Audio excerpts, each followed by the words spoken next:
Hello, today I'm going to be reviewing the Lodge Wedge cornbread pan.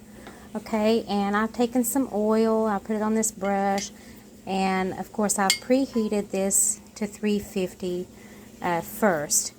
And I've gone all around these wedges. You want to get on all the corners really good. My preference would be Crisco or lard, but I'm out of that, so I'm going to try oil. Sometimes I do that. And these also come pre-seasoned. Okay, so I just bought this, and I've only used it twice before, and so we're going to see how it goes. I've done a cornbread mixture. That's 2 cups of White Lily self-rising buttermilk cornmeal, and 1/4 cup of oil, 1 1/4 cup of milk, and 1 egg. And I use like a tablespoon of brown sugar. And that doesn't make the cornbread really sweet like cake. It pretty much just helps with browning, and it gives it a little flavor. I like it, but I'm probably like you, I'm not a fan of sugary cornbread, so I'll only use a tablespoon. Alrighty then, I'm going to take a 1/4 cup measuring cup, okay, and I'm going to give the cornbread mix a stir, and then using this, I'm going to fill these wells, and I'm going to go around and fill each one of them with a 1/4 cup.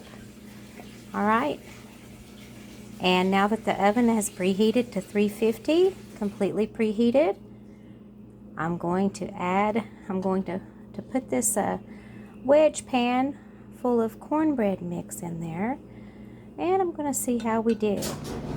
Okay, the wedge pan is full. Time to put it in the oven. I'm going to do 350 Fahrenheit for about 20 minutes. I'm going to check it at 15 minutes. I do have some cornbread mix left over, probably enough to make about 2 more pieces of cornbread. I don't know if I'll bother with that.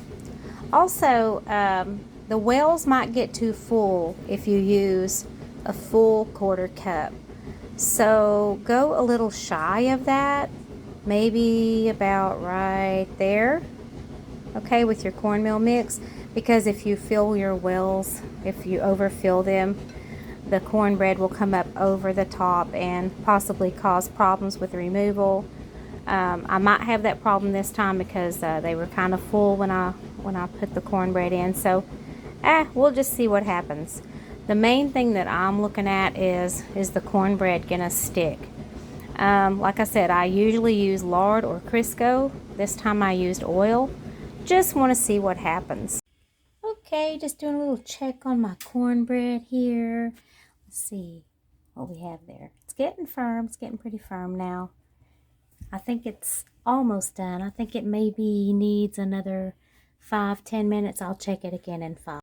Alrighty, it looks beautiful. Now let's see how it releases. Okay, that one released really quickly. So what I'm doing is I'm very carefully, very gently going around here with a knife, butter knife, okay? Oh, sorry. And I'm going to go around all of these edges and see if we can get this to release better. So there it is. Perfect cornbread. None of it is broken.